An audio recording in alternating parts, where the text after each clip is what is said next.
بسم اللہ الرحمن الرحیم۔ کیا اغوان بنی اسرائیلی ہیں؟ اغوانوں کے نسب کے بارے میں اٹھنے والے سوالات کو آج کل بڑی اہمیت دی جا رہی ہے۔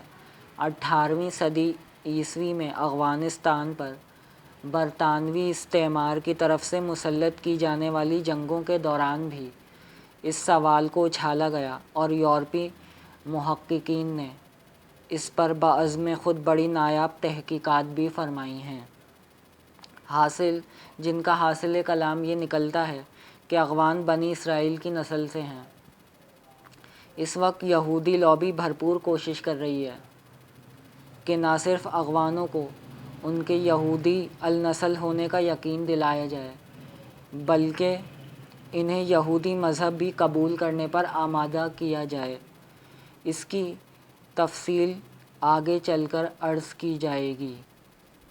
پہلے ہم مغربی دانشوروں اور یہودی لابی کے ان دلائل کا جائزہ لیتے ہیں جن کے بلبوتے پر اغوانوں کو بنی اسرائیل ثابت کرنے کی کوشش کی جا رہی ہے، جبکہ حقیقت یہ ہے کہ ان کے پاس اپنے اس دعوے پر کوئی مضبوط دلیل نہیں ہے۔ یہ روایت کب اور کیسے مشہور ہوئی؟ 11ویں صدی ہجری 7ویں صدی عیسوی میں سب سے پہلے آخوند رویزہ نامی ایک شخص نے اپنی کتاب میں اغوانوں کا نسب بیان کرتے ہوئے یہ انکشاف کیا تھا کہ اغوان حضرت یعقوب علیہ السلام کی اولاد میں سے ہیں، کیونکہ بنی اسرائیل کا ایک بڑا جد امجد طالوت تھا جس کے ایک بیٹے کا نام اغوان تھا۔ اغوان اس کی اولاد ہیں۔ اس اجمال کے بعد اغوانوں کے نسب کے بارے میں ایک اور بے سند مگر مفصل روایت مشہور ہو گئی جس کا لب لباب درجہ ذیل ہے۔ بنی اسرائیل کے بادشاہ طالوت کے ایک بیٹے کا نام اغوانہ تھا جو سلیمان علیہ السلام کے دور حکومت میں نظم و نسق کا ذمہ دار تھا۔ اغوانہ کی اولاد شام میں سکونت پذیر ہو کر خوب پھلی پھولی۔ جب بخت نصر نے بیت المقدس پر قبضہ کیا تو اغوانہ کی اولاد کو غور، کابل، فیروز اور قندھار کے آس پاس دھکیل دیا۔ حضرت خالد بن ولید رضی اللہ عنہ نے اسلام قبول کیا تو ان لوگوں کو مکتوب بھیج کر اسلام قبول کرنے کی دعوت دی۔ اغوانہ کی اولاد میں سب سے بڑا سردار قیس تھا جس کا سلسلہ نسب طالوت سے ہو کر ابراہیم علیہ السلام تک پہنچتا تھا۔ وہ قبیلے کے چند سرکردہ افراد کو لے کر حضور علیہ السلام کی خدمت میں حاضر ہوا۔ حضور علیہ السلام نے نام پوچھا۔ بنی اغوان کے رہنما نے بتایا کہ اس کا نام قیس ہے۔ حضور صلی اللہ علیہ وسلم نے جواب دیا، قیس عبرانی نام ہے، چونکہ ہم عرب ہیں اس لیے آج کے بعد آپ کا نام عبد الرشید ہوگا۔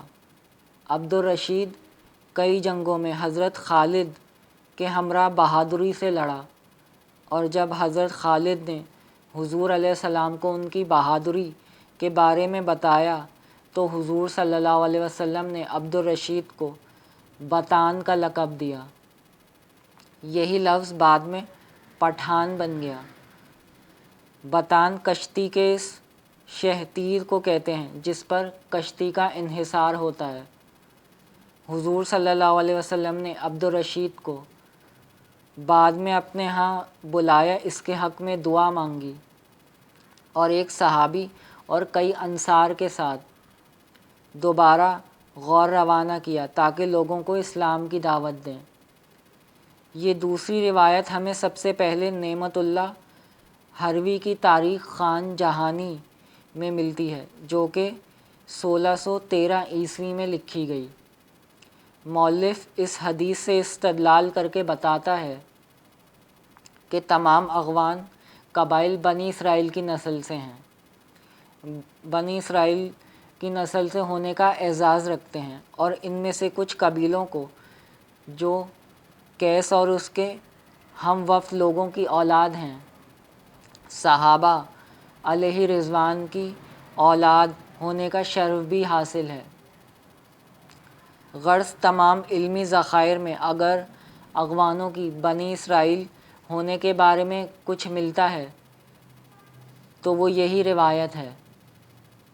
ہروی کے بعد بعض دیگر فارسی، پختون و ہندوستانی مورخین جیسے حافظ رحمت اللہ خان روہیلا اور قاضی عطا اللہ خان بھی اسے نقل کرتے چلے گئے، لیکن اگر غور کیا جائے تو اس میں 1% بھی شک نہیں رہتا کہ یہ روایت سراسر من گھڑت ہے۔ ظہور اسلام کے بعد 1000 سال تک یہ روایت کہیں پڑھنے یا سننے میں نہیں آئی۔ حدیث کی کسی کتاب میں اس طویل روایت کا کوئی جز تک نہیں ہے۔